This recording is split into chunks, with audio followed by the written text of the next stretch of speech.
Hello friends, जय जगन्नाथ। आपण मैंने नॉन भेज रो चिकन पकोड़ा खाइथे। आज हम चलो देखो भेज रो चिकन पकोड़ा। आज आम ये बनवा सोयाबीन पकोड़ा जो मत यू सामग्री आवश्यकता पड़ो।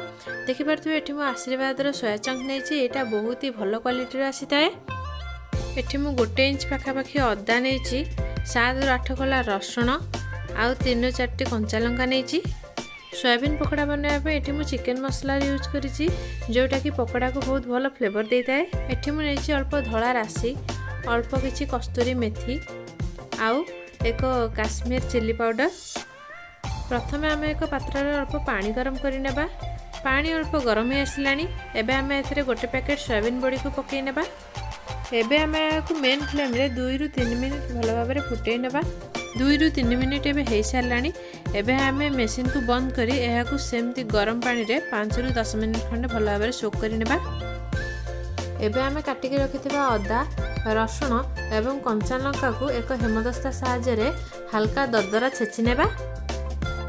यही अदा रसुण लंका छेचाटी पकोड़ा रे पकेवा द्वारा यह बहुत भल टेस्ट करिथाए। एबे आम एहाकू एक पात्र काढी नेबा।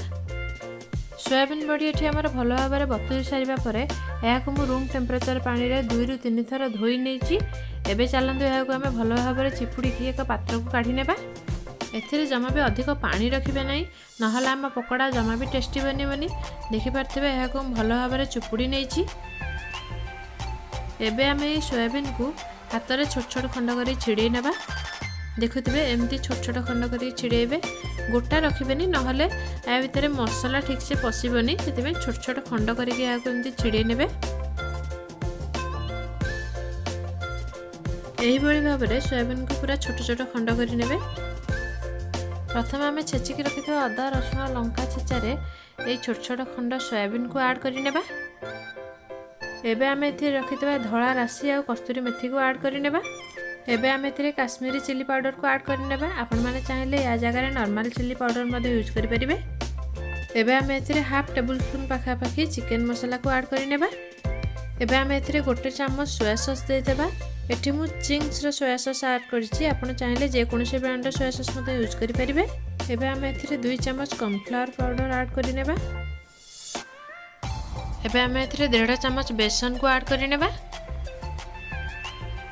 एबे आम एथिरे स्वाद अनुसार अल्प लूण ऐड करि नेबा। एबे आम याको भल भाव में मिक्स करि नेबा।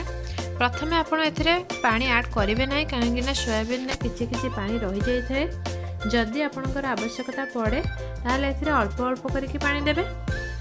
देखि पारथिबे मते एठी किछि पानी रो आवश्यकता पड़िला, तेणु करिकि मो हाथ रे अल्प अल्प करी पानी एथिरे ऐड करूची। एबे हमर एठी पकोड़ार मिक्सचर टी रेडी हो सारछि। देखि पारथिबे एई भलिया ही कंसिस्टेंसी रखिबे, बेसी पानिया करिवे नाही। प्रथमे हम एक कड़ाई को गरम करी एथिरे अल्प तेल ऐड करि नेबा। एठी हमर एबे तेल गरम हो आसलानी। एबे गैस रो फ्लेम को लो रखिकरी एथिरे एबे पकोड़ा को पकई नेबा। पकोड़ा को छाणिया पे एठी मु सनफ्लावर तेल रो यूज करिछि। आपण चाहिले एठी मस्टर्ड ऑयल मध्ये यूज करि परिबे।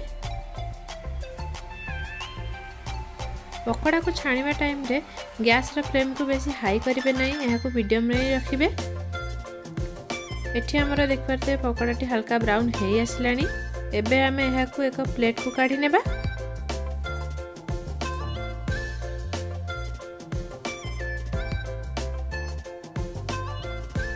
एबे आमे सेम प्रोसेस रे बाकी सब को भी छाणी नेबा। फाइनली एठी हमर सोयाबीन पकोड़ा बनके गला रेडी।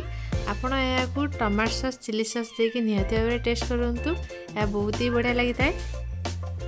आपण माने ए रेसिपी को घर रे तैयारी करी खांतु। भलो लागिले वीडियो को लाइक शेयर एवं चैनल को सब्सक्राइब करंतु।